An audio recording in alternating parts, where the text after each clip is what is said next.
America, 300,000 underage girls are being sold for sex every year. Marginalized populations, those living in poverty, victims of natural disasters, or those with a history of sexual or physical abuse are at the greatest risk of being trafficked. Also, children and women are at the greatest risk of trafficking, constituting 98% of victims worldwide, children alone representing 48% of victims.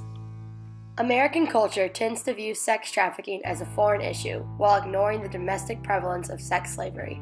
All 50 states have reported cases of sex trafficking, with the East Coast having significantly higher numbers of cases reported per capita. Atlanta was named by the FBI as one of the 14 U.S. cities with the highest rate of children used in prostitution.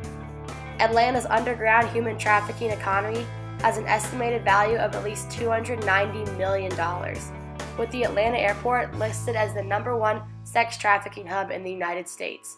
Googling sex trafficking stings in Georgia yields a whopping 6,540 results. Experts have determined signs for when traveling through major airports in the United States. Things to look out for include, but are not limited to, a traveler is not dressed appropriately for their route of travel. They have a tattoo with a barcode. They can't provide details of their departure, location, destination, or flight information. Their communication seems scripted. They can't move freely through the airport, and they are afraid to discuss themselves around others. In order to combat and prevent sex trafficking in our country, it is important to be able to recognize signs of sex trafficking in victims.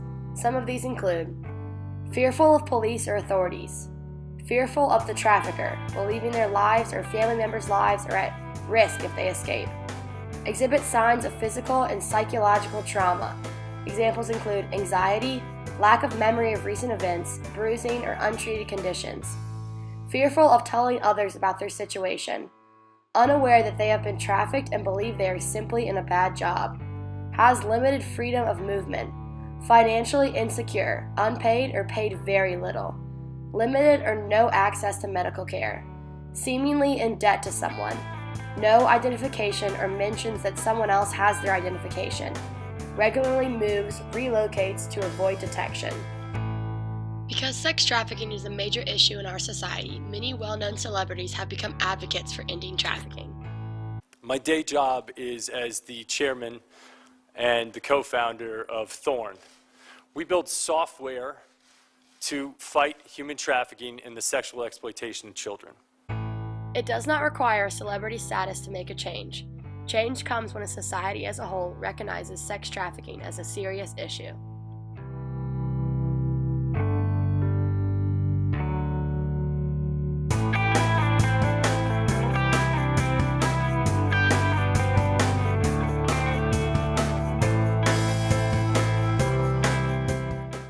If you or anyone you know is at risk of sex trafficking, call or text the National Human Trafficking Resource Center at 1-800-373-7888.